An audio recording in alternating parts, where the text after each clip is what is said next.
How's it going, everyone? David from dodmedia. Today I'm going to be showing you a bit of client work that I did recently. I'm going to run the whole thing through first, and then I'm going to go through it and kind of break down the shot list, break down the choices of angles, of camera movements, of color grade, of music choice, of interview lighting, everything.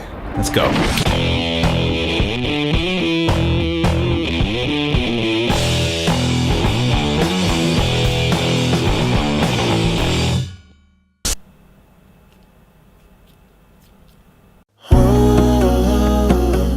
Restore is a mental health charity. We've been going for over 40 years now.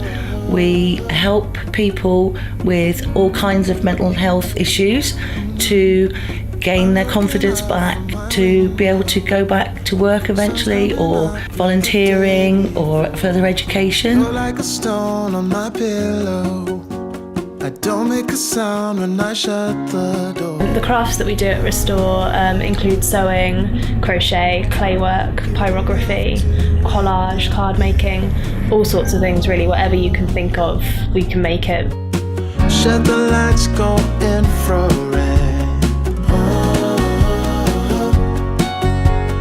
The woodwork we do here is as broad as possible, really. So we have people who come in having had long careers in woodworking and in industry, and we have people who are complete beginners.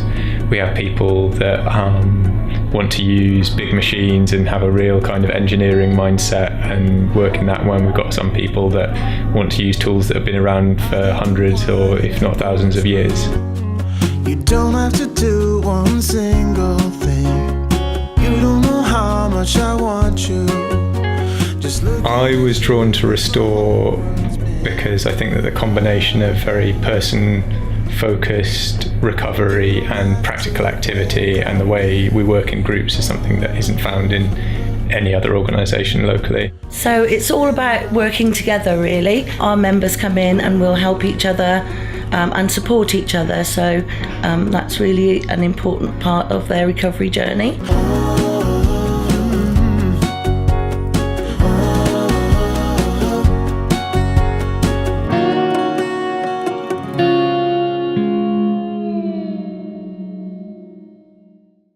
Alright, a little bit of background information here. Johnny, the guy who was in the video, is actually a friend of mine and he works for Restore, and they wanted some video content made, and I thought it could be a nice charitable thing to do this for free, given that it's a charity.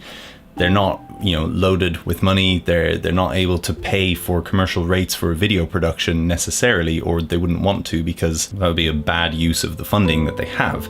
So I thought, you know what, I could do this for free. I could do it as a charitable thing.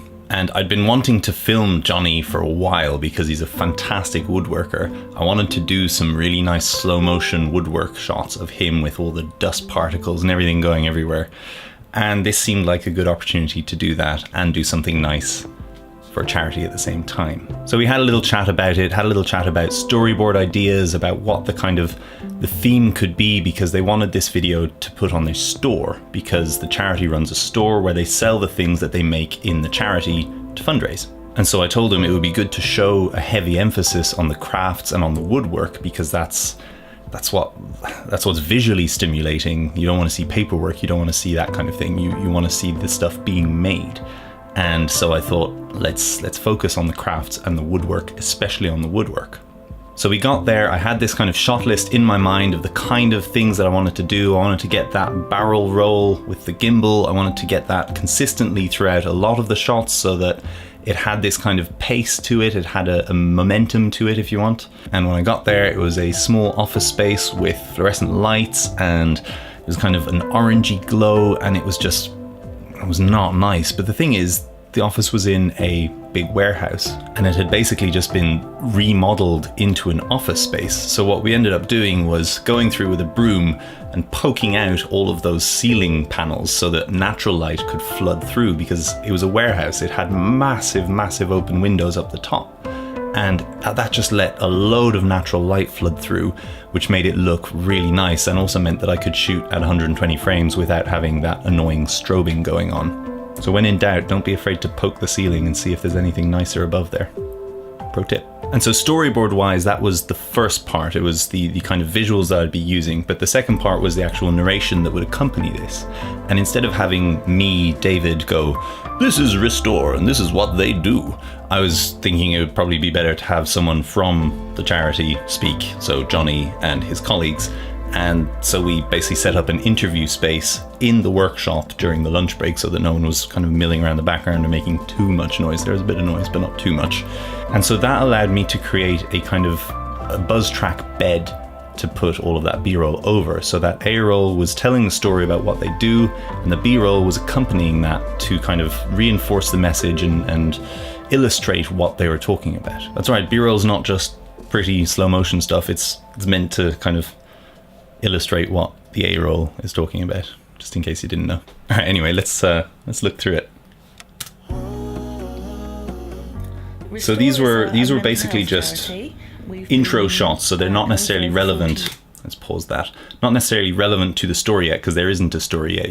This is like the first 3 seconds of you watching the video. So it needs to be something that looks pretty enough that will catch you until the voiceover starts, and then you'll be hopefully gripped to listen to what Jackie has to say. By that point, anyway. For the interview here, what I did was use the Aperture 120D with the light dome. I had that up here. You can see actually on my Instagram, there's a photo of it that shows a kind of behind the scenes of the setup. So I had the Aperture 120D up here, coming down on her there, and then all of this was actually natural light coming from having busted out those ceiling panels. So lighting wise, it was really nice, and having that 120D to kind of make her pop out of the background, make her separate herself from the background is vital. That's absolutely essential in interviews. And I mean, ideally I would have actually brought a few more lights with me, but I was trying to keep this as minimal as possible. So I just had the one light, but what I could have done is brought another light to bring in and give a nice little rim on her side there, and then another one up behind her there to cast down on her hair, which would just give a little bit more separation from the background. But ultimately, I think the combination of natural light and the 120D it worked pretty well. All right, carrying on. Years now, we help people with all kinds of mental health issues. So again, this is a little bit of speed ramping. It's kind of awkward because the members of the charity didn't necessarily want their faces to be on there. These are people who are suffering from mental health problems, and they don't necessarily want their face to be used as, you know, an image of the charity. So what I did instead was completely silhouette his face, and that way you can't recognize him unless you are him, knowing that you were doing that activity. It just gives a little bit more anonymity to him, which is something you should consider if you're ever shooting someone with a plan to put this on the internet. Is, do they want to be on the internet? To go back to work eventually, or... And so again, these were like barrel roll shots that you do with the gimbal. I think it's pretty easy to do them on the Crane 2. I'm actually using the Crane version 1 right now, so you just have to use the joystick to make it roll. James Matthews Media has made these shots. I mean, he is like the boss of those shots. He does them so well. Here showing the crafts. I actually had to shoot this at a normal frame rate because we couldn't punch out the ceiling panels there, and so they needed lights, and so they needed the fluorescent lights. So I couldn't shoot at a high frame rate. I had to shoot at the standard frame rate with a shutter speed of 1/50 or 1/100. I think I went for 1/100 just because I wanted to shoot at f1.4 to get as much kind of shallow depth of field as I could. Again, the members didn't want their faces seen, so I had to focus on something else, showing them at work but in a different way. So that's where, you know, because it's an activity, showing their hands doing things is really nice. And you get a little bit of Restore branding in there still. Classic over the shoulder, nice. Little Luigi pad. Woodwork we do here is, and then there's Johnny talking about woodwork. Really, so we've kind of... that audio is such a pain to clean up. I feel like I managed to clean up most of it, but it was, yeah, it suddenly got really noisy, and I couldn't tell them to shut up. I had to just kind of work with what we had there, you know. That was the one thing that I was like, oh, I wish I could go back and just be a bit more forceful about telling people to be quiet. And this piece of wood here is pretty special because from here on in the video I show a process from start to finish. He's working on that piece of wood that came from, I think, a broken bench or something. And he's drilling through it, he's making a hole, and then he's going to work through it to create something that is pretty awesome that I'll show you in a second.